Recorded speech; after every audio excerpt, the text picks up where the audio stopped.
Well, the Boston Marathon, which is the most elite running event in the world, just announced that the transgender women in general, but that would be biological males who identify as women, will be allowed to race in the women's part of this year's race.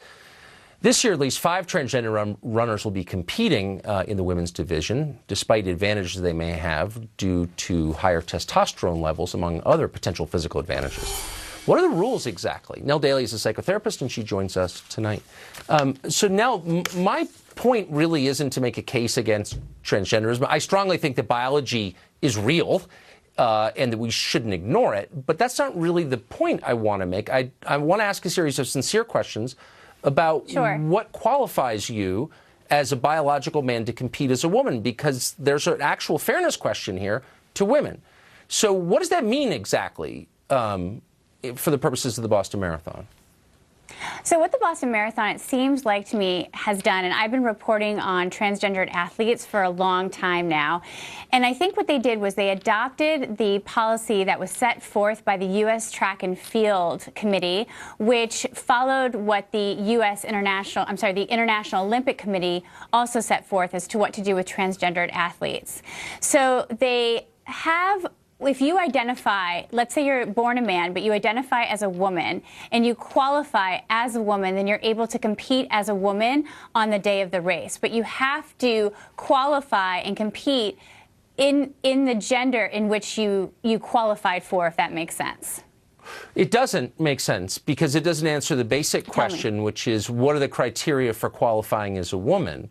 So why wouldn't, I mean, men have physical advantages that are inborn, that are biological, and so it puts them at sort of a great advantage over the women against whom they're competing. So how do I qualify as a transgender female athlete? Why couldn't any man say, I identify as a woman now, and beat a lot of women unfairly?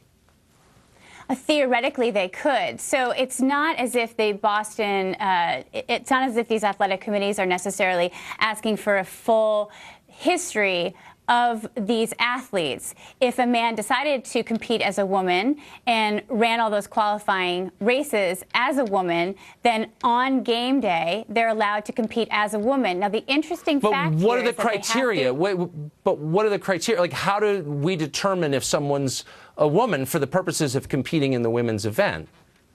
Like, how do we, other than a person's word for it? Well, what they have to do is historically, you took a blood test.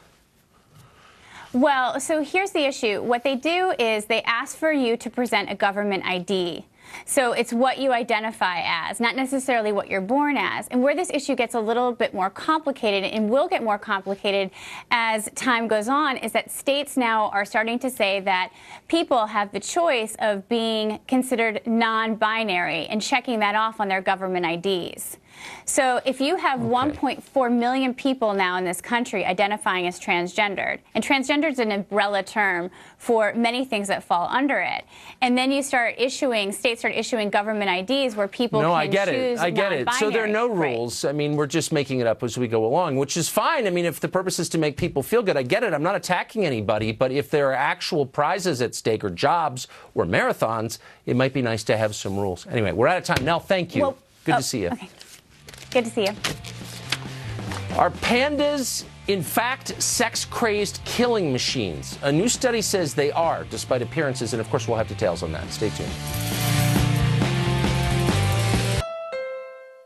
What pushes us further than our best? Is it the competition?